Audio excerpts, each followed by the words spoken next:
Hello, I'm Jeremy Fernandez. Coming up on the virus, restrictions are tightened and borders are closed as Australia ramps up its response to the latest COVID-19 surge. Plus, Britain's PPE debacle. $250 million is spent on masks that turned out to be unfit for hospitals. First though, Victoria has again stepped up its effort to stop the spread of coronavirus. Many had hoped the numbers would be on their way down by now. However, a new one-day record was marked this week with 725 positive tests on Wednesday. Heavy stage 4 restrictions have now been rolled out across Melbourne.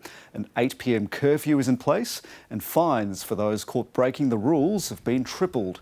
Most shops have been closed except for essential supplies, and that's creating some big problems for the economy. The government insists there's no other way to stop the spread, which is increasingly also affecting people who work in healthcare. More than a third of the new cases announced today were doctors, nurses and aged care workers.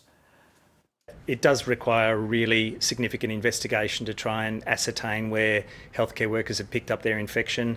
Some of it will clearly be in the hospital setting, in the aged care setting. Some of it is outside, but it's not always easy to make a final determination. The severity of this second peak is evident in the rise in the number of deaths. 266 Australians have now died while infected, 181 of those in Victoria alone. There have been 151 deaths since the 1st of July, 69 in the past week. That's more than a quarter of all deaths in Australia in the space of just 7 days, and all but one of them was in Victoria. On Wednesday, 15 deaths were recorded. That's the highest daily figure Australia has had during this pandemic. Most of those are linked to aged care facilities in Victoria. This is the greatest challenge we have ever faced. This is a wicked enemy, a silent enemy, one that moves with such speed. I think people appreciate, all Victorians appreciate, that we're in a different phase now. Now, overall, the number of new infections in New South Wales is stable. For the past week, it's hovered around 12 new cases a day. So the New South Wales government is stepping up its response. Anyone arriving from Victoria will now have to go into 2 weeks mandatory hotel quarantine at their own expense. Authorities are also pleading with young people to take extra care. 3 men in their 20s visited 17 pubs, restaurants and supermarkets between them in a 48-hour period last weekend. There have been fewer than 5 new cases in Queensland this week, and to preserve that low case rate, the state government's preventing anyone from entering from Victoria, New South Wales or the ACT. Queensland's southern border will be shut and anyone flying in will have to quarantine for 14 days in government-arranged accommodation at their own expense. A permit system is being introduced to cross into the state and exemptions will be rare. The harsh Victorian lockdown will see eligibility for the JobKeeper wage subsidy scheme extended so that more businesses can qualify. The total cost for the single biggest economic program in Australian history will now top $100 billion. Just over 2 weeks since JobKeeper was first tweaked and extended comes a third, even costlier version. The JobKeeper program will now cost $101 billion. That's another $15 billion thrown at economic life support. In relation to the Victorian wave, the Commonwealth has come to the rescue with JobKeeper. Like JobKeeper 2.0, the JobKeeper 3.0 payment will be reduced to $1,200 a fortnight from the end of September. But eligibility's been relaxed. Businesses will have to show their turnover's fallen at least 30% in the September quarter rather than the July and September quarters. And workers on the books as of July 1st will get the payment rather than the beginning of March. Around 80% of the benefits will flow here in Victoria. What they announced today is a welcome tweak to JobKeeper, but not a comprehensive plan for jobs. Inside the coalition, there's growing annoyance that the Victorian government's hotel quarantine failures have exposed the federal government to an ever-growing tab. For now, the Prime Minister's keeping a lid on his criticism, although in calling the infection surge the Victorian wave, Scott Morrison's indicating where he thinks responsibility lies. But he knows there's no public appetite for political blame games. Instead, a need for hope amid the gloom. The biggest hope of all, a vaccine. There is really strong optimism here. The very best minds in the world are concentrating on this. Australia, we pledge that if we find the vaccine, we'll share it. I think every country's leaders should say that. A declaration ahead of a moral moment for the globe. Well, the national daily case rate has been a very close shadow of what's happening in Victoria. In total, Australia has recorded just over 20,000 cases of infection, and there are almost 8,000 current or active cases. Health practitioners are hoping the numbers remain steady so all infection sources can be traced. Earlier, I spoke with the GP and former AMA President, Dr Mukesh Haikwal, and the infectious diseases physician, Professor Peter Collignon from ANU. I think in Victoria there's going to be quite a while to go. I mean, there's a lot of people that are infected, and there's probably a lot of people we don't know yet. I mean, the numbers I've seen suggest that maybe 1 in 500 people already have been infected or are infected in Victoria, and, you know, that number could go up.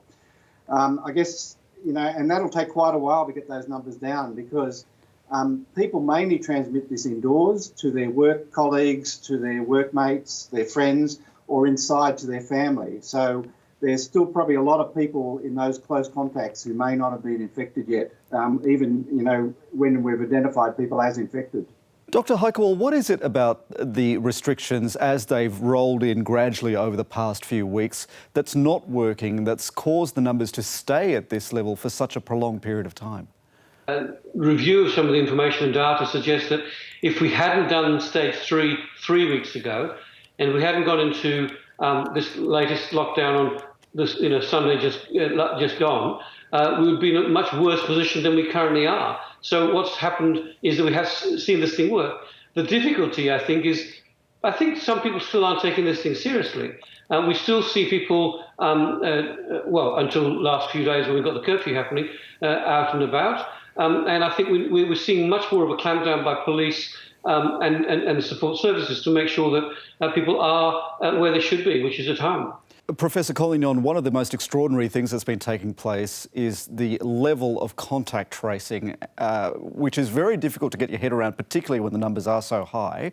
And there are still, despite that, quite a number of cases where the contact tracers just can't find the source of an outbreak. That must be a very big concern for you. Well, it is a big concern, and particularly in Victoria where the numbers are so big. In fact, to do contact tracing properly is quite difficult at this stage. But look in New South Wales where they aren't overrun, but it's a very big undertaking if you look at there. Now, the only good news is, relatively speaking, the ones we're really worried about are the ones where we can't define a case, a cause or an association where they've really looked. And they're occurring about once a day in New South Wales. But for every one of them, there's another person because you haven't found where it came from. So they're the real risk. Dr Haikwal, we've got the situation at the moment where various states and territories are keeping their borders closed. Queensland closed its border with New South Wales and treats all of the ACT, New South Wales and Victoria now as a single hotspot.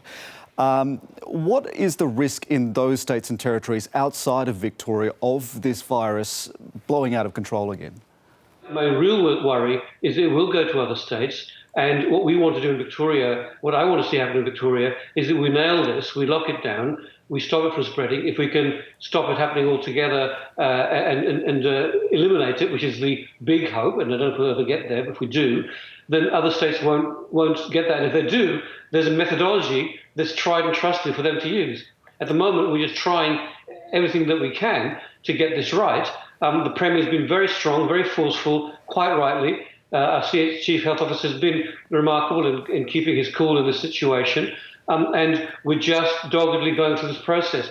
You know, we're not helped, I think, by the way in which the bureaucracy is working in this process. They're not really generating a whole lot of trust within the people who've been tested positive, and they're certainly not working with the frontline healthcare workers, who, by the way, we haven't mentioned, but they're the biggest source of concern for increased levels of infection in our community. They're the ones on the front line looking after people, put their lives at risk.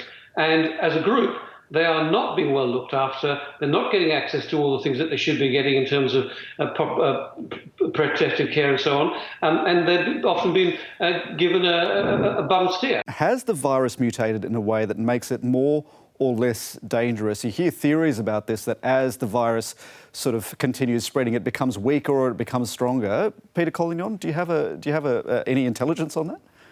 Well, I think the short answer is we don't know for sure, but I don't think there's good evidence that it has become either stronger or weaker or spreads more readily. I think one of the reasons we see this discrepancy, in a lot of countries they've been so overwhelmed that they really look like they've got high death rates because they just don't test the people with mild illness because they just can't get to them. So a lot of countries with high death rates, and then they improve, and the US was putting up this argument, it's because they were so overwhelmed and had so few tests a few months ago compared to now. Their death rate has come down, but only because they're picking up more cases. So Australia is actually, well, so far, been in a pretty good place to check the death rate and the spread. And the main factor is your age. And I don't think we've got really good evidence that there's much difference. The death rate is much higher than I was originally expecting. I thought this would be, a death rate about 0.3%. I think it's at least twice that and probably around 1%, which is a very high death rate compared to most other respiratory viruses and particularly flu that is here every winter. Mukesh Haikerwal, do we have a view, any information yet, any strong information yet about how much of a risk asymptomatic spreaders are at this stage? Yeah, look, I think asymptomatic spread is a major thing. Numbers around 20% are often quoted that people are asymptomatic, 20% of people will be asymptomatic and have this. So we can't run around and test them all because we don't know who they are. As Peter said, there's a limited amount of reagent to do the test. So you've got the physical capacity to do tests. There's the physical number of swabs to do the tests. Then you need reagents to make the test work. So we have a limited amount of that globally. And there's a big demand for that across the globe, as you can imagine. So we concentrate on those 80% with symptoms, or those who are asymptomatic in a high-risk exposure situation. And so asymptomatic cases is a major issue. And that's why you've got to assume everybody around you's got COVID unless proven otherwise.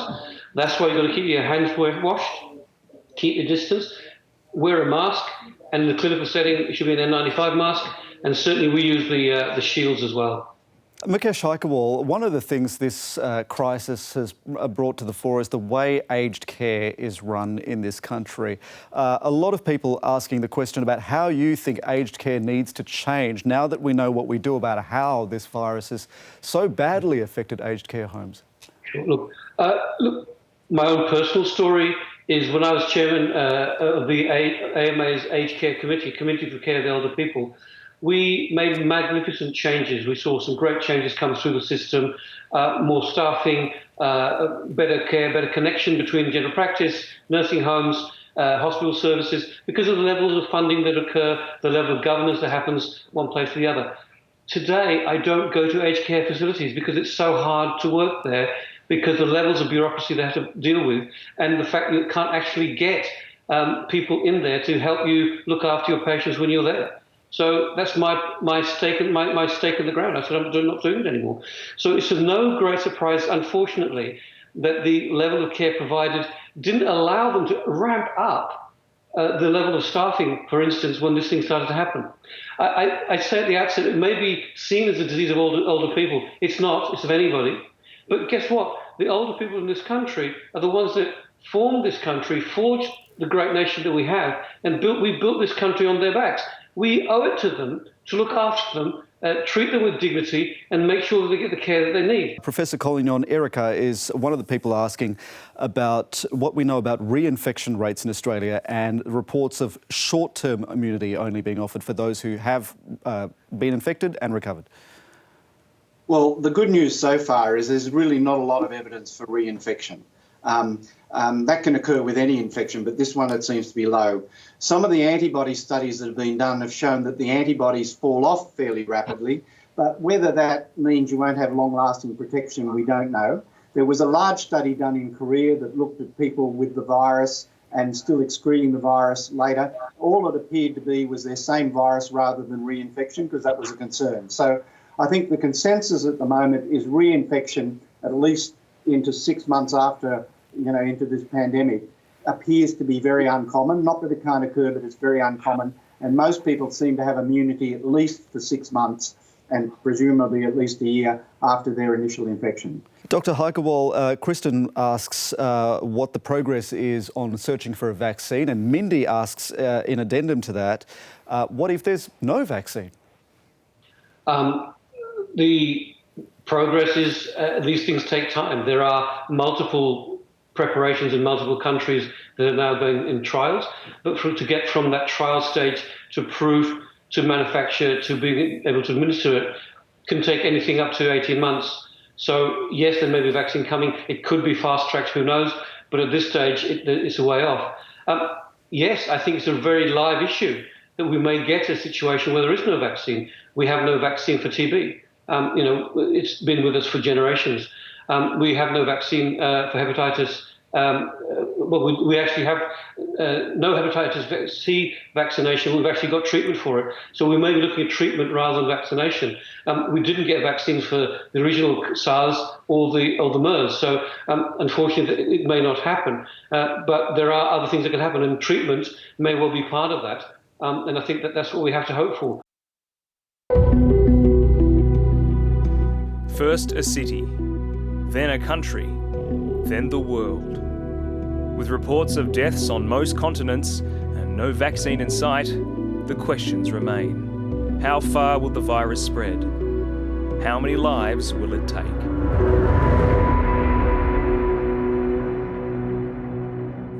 This virus's spread across the globe shows no sign of slowing down yet. There'll soon be officially 20 million cases. More than 714,000 people have died. In the US, more than 160,000 people have died, which means that on current trends, it'll soon pass 5 million cases of infections.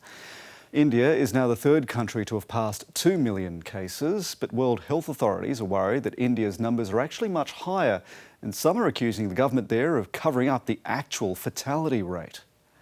The biggest immediate concern in India is the growing death rate. 1 million infections, or half of its positive tests, have been confirmed in just the last 20 days. That's much steeper than the curve in the US and Brazil, where the outbreak is more advanced. The World Health Organization says a vaccine for COVID-19 may never be found. That warning came as case numbers continue to rise in South America. The region has more than 5 million known cases. Deaths in Brazil are now approaching 100,000. While several coronavirus vaccines are in the advanced stages of clinical trials, the head of the World Health Organization says they might not work. There is no silver bullet at the moment, and there might never be. For now, stopping outbreaks comes down to the basics of public health and disease control. The WHO says the road to normality will be long and that countries must rigorously enforce health measures such as mask wearing and physical distancing. The British government has botched a $250 million contract for hospital-grade personal protective equipment. Nick Dole has this report. The government spent more than $250 million buying 50 million FFP2 type masks. They use ear loops rather than head straps, and they don't fit tightly enough to use in hospitals. The face fit is either a pass or a fail, and there are more fails on product with ear loops than there are on product with head harnesses. That means that it wouldn't necessarily provide the protection that was required from it. The supplier was an investment firm with links to a government trade advisor. There needs now, I think, to be an investigation, an inquiry into what went wrong with this particular contract, because it's just not good enough to people who need that protective equipment that we find ourselves in this position. The Prime Minister's also defended his test and trace scheme, following revelations it's only reaching 72% of coronavirus contacts. We are now testing more per head of population than virtually any other country in Europe, certainly. The government hired 25,000 contact tracers, some of whom have been sitting on the couch doing very little. But they'll get increasingly busy as the case numbers rise. 950 people just tested positive in a single day. That's the latest. Thanks for joining us. If you want to see more of that conversation with the infectious diseases physician and professor at ANU, Peter Collignon, along with the Melbourne-based GP and former AMA president, Dr Mukesh Heikewal, just go to the ABC News YouTube and Facebook channels for all the latest every day. Keep your questions coming in via social media, via the internet. We'll be back with more next week. For now, stay safe, keep those hands clean, keep those masks handy. Goodbye.